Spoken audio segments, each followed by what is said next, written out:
Hey guys, and welcome to a brand new video here on FPL Now. Today we're going to be going over a potential wildcard draft for Game Week 17. So if you're excited for the video, make sure to drop a like down below. Leave a comment, what are your plans for the next game week? Subscribe if you're brand new, and let's get into the video. So starting things off, let's go over the goalkeeper and the defenders.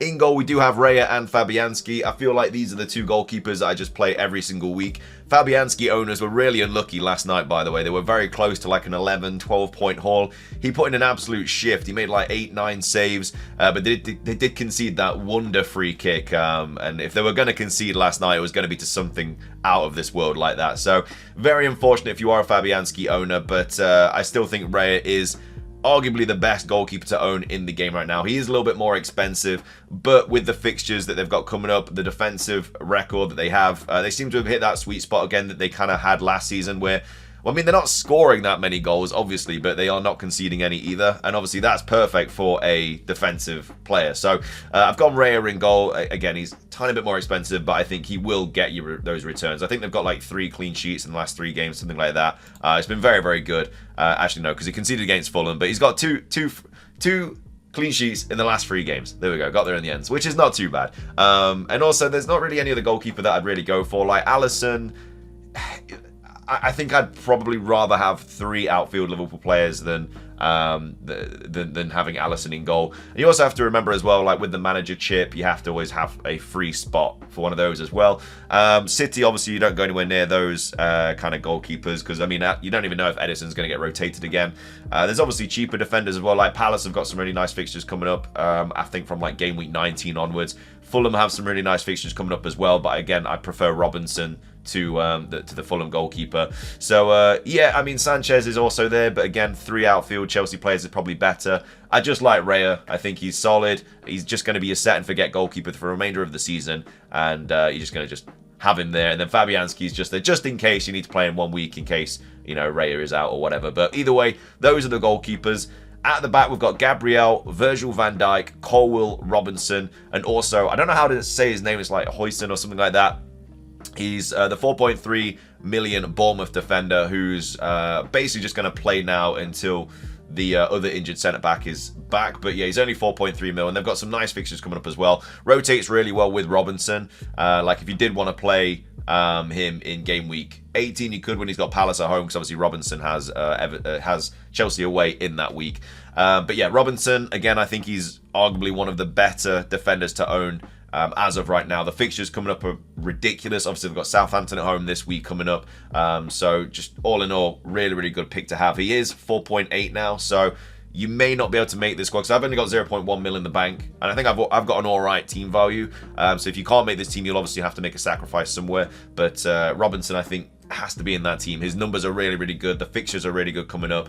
I really would definitely advise to bring him in. Even if you're not on a wildcard draft, he's just such a solid pick. And again, with what's happened to Aït-Nouri, you can easily just get rid of him for Robinson. It's an easy swap. I mean, they have gone, I think Robinson is, I think they're the same price now. I think they're both 4.8. Because I think Aït-Nouri might have been 4.9, and he's gone down, and obviously Robinson's gone up. But either way, it's a very, very easy swap from Aït-Nouri to Robinson. I think a lot of people will be doing that transfer this week.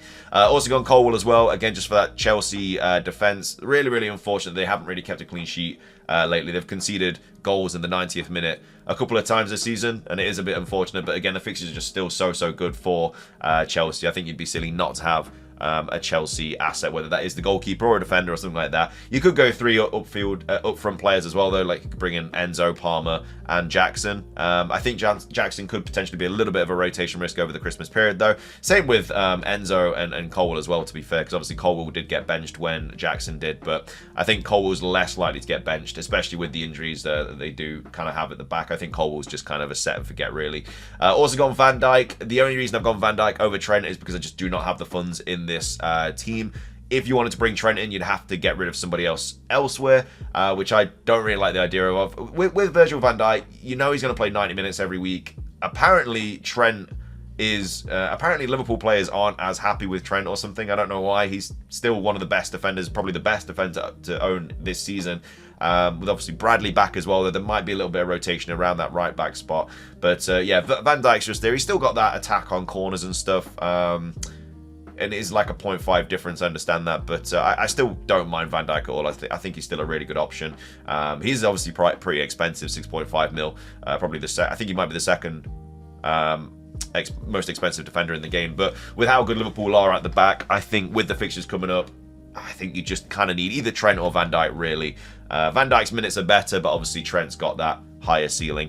And I've also got Gabriel as well. He is back now. I definitely prefer him over Saliba. He's just got better numbers on corners and stuff, has more shots and stuff, and he did come back with that 3 bonus as well, so that was really nice. But either way, that's the back line there. I guess you could get rid of Gabriel if you only want one Arsenal defender, but over the next 2 fixtures like Palace and Ipswich, you'd like to think they're going to keep at least 1 clean sheet out of those 2 fixtures. So that's probably why if I was on a wild card, I'd go with both of them and then maybe swap it when the fixtures take a little bit of a turn, when it goes like Brentford, Brighton, Spurs. But at the end of the day, they keep keeping clean sheets. Why would you even want to get rid of them? So that's the back line and the goalkeepers. In midfield, it sort of kind of writes itself. We've gone for the big 3, which is Saka, Palmer, and Salah. Again, Saka's numbers haven't been... I feel like Saka owners have been really unlucky over the last 3 because he hasn't had any returns, but he definitely should have had some returns. Obviously, he did score that goal a couple of weeks ago that was offside because of Martinelli, but apart from that, he's definitely had a lot of chances. He's created a lot of chances as well. He's just been unfortunate not to get a return. They will come. I don't think you should be jumping off the Saka train anytime soon. I think with the 2 fixtures they've got coming up as well, he should be getting something in those. You'd like to think. So, Saka... definitely an option on wildcard this week. Palmer, again, writes himself. Him and Salah, 2 of the best players to own in the season. Probably the 2 best players to own right now. I just can't make a wildcard draft without them. It's like what Haaland was like last season at the start of this season. He was just like irreplaceable, really. And now that is the same case for Palmer and Salah. They're getting returns pretty much every single week. And you just can't really go into this stage of the season without them, in my opinion. I've also got Iwobi and Enzo. These are very sort of interchangeable. You don't have to go with these. You could go for a Rodgers as well instead of maybe Iwobi if you wanted to. I mean, the Villa fixtures over the next 2 aren't great. After that, they do have some really nice fixtures. I think Iwobi's just a little bit better, though. I prefer him over players like Raul Jimenez because I think he's much more nailed for like 85 to 90 minutes, just like Robinson. Whereas Raul Jimenez, early substitutions, obviously Muniz can come on as well. And I think Raul Jimenez will get rotated soon, especially over the Christmas period. So Iwobi I just like a lot more because you've still got the fixtures. He's locked in. He's 90-minute player. He's going to start every single game. So I really like Iwobi in that spot. There are other options as well. Like you could go Smith Rowe, I guess. But again, he's a bit of a rotation risk. Semenyo's there, but he came off early. Apparently that was because of some tightness in his hamstring. But yeah, he did come off early last night. I'm sure he'll be absolutely fine.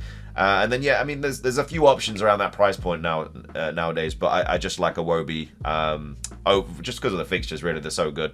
And then Enzo Fernandez as well, just for that extra outfield Chelsea player. Again, he's going to be your 8th attacker, but with the fixtures they've got coming up, you can easily play him. Like, you'll probably play him against Fulham instead of Iwobi against Chelsea in that week. And he's just still playing higher, still getting the minutes, everything like that. You don't really have to worry about it. Again, 90 minutes from the last 5 games, 5-6 games. So yeah, he's definitely a player that seemingly is a really good option now, and he's so cheap as well, 5.1. It'll probably be like 5.2 soon as well. So if you're going to wildcard, you might want to do it soon and get him in because he's only going to get higher and higher in terms of price. So that's the midfield. And then up top, we've got João Pedro, Isak, and Wood as well. I think the Wood spot is very up for debate, really, because there are strikers around that price point that you could bring in. Like, Wood's a bit more expensive, but on penalties, obviously Forest are flying this season, and he's one of the top goal scorers in the league as well. So really like him as an option. There's also Wisser as well. He does get rotated, not rotated, but he does come off early. He doesn't really hit 90 minutes that much. There's Evan Nilsson as well. Again, also a player that doesn't seem to hit 90 as much, but they do have some pretty nice fixtures coming up as well. Obviously, Kuna is looking like, I mean, at the stage I'm recording this, he is going to get... He's basically been charged. He's probably going to get banned. So if you do have Cunha, then you just kind of get rid of him because he's going to miss Leicester. He's going to miss a lot of the games, unfortunately. Did really want him for that Leicester game, but yeah, I think he's going to get banned. I mean, rightfully so. You can't really do what he did and get away with it. At the end of the day, FPL is just a game, but with that sort of situation, you just can't do it. So he 100% deserves to be banned, and rightfully so. But yeah, Wood coming in as a potential replacement if you are a Cunha owner. But yeah, if you are in a wildcard draft, do like him. João Pedro as well. Yeah, I mean, he's, again, on penalties, 5.8. Is going to be a slight rotation risk. Obviously, whilst Welbeck's out, João Pedro's fine. The goals will come. You know, the fixtures are still pretty nice over the next couple. And again, he's on penalties as well, and he's so cheap. And I've gone Isak as well. Seemingly found his form. He's getting a couple of returns now. He could have had a lot more against Leicester. I think 11 points is obviously great, but he definitely could have scored more. He had a couple one-on-ones, I think, at one point. So yeah, really, really good player to have there. If you did want to bring Trent into this draft, you'd either have to probably downgrade Chris Wood or Iwobi, really. I don't really know anyone else that you'd really downgrade. Like Enzo, you can't downgrade anymore. Robinson, obviously, you kind of need him. But yeah, if you were going to bring in if you're going to get rid of Van Dijk and bring in Trent, then I'd probably just go to Rodgers personally. If you really wanted Trent, and it can do this just with 0.1 mil in the bank. But it's Van Dijk and Iwobi, or it's Trent and Rodgers, really. I mean, they're both great. Obviously, Rodgers isn't good over the next couple of fixtures, but that's fine. You can just bench him and play everybody else. But that's kind of both sides of the argument. They're both good shouts. It's really just which one you go. It's for 50-50 at the end of the day. I mean, Virgil's better for minutes, and obviously Iwobi's better for minutes. Rodgers and Trent both have that rotation risk in them, so I guess it's a little bit more risky going this way, but I think the potential is definitely higher because of Trent. But either way, that's the wildcard draft. If you enjoyed the video, drop a like down below. Leave a comment with your thoughts on this wildcard draft, what transfers you're going to make this week. Subscribe if you're brand new, ring the notification bell. It's everything from me. Have a great rest of your day, and until next time, peace.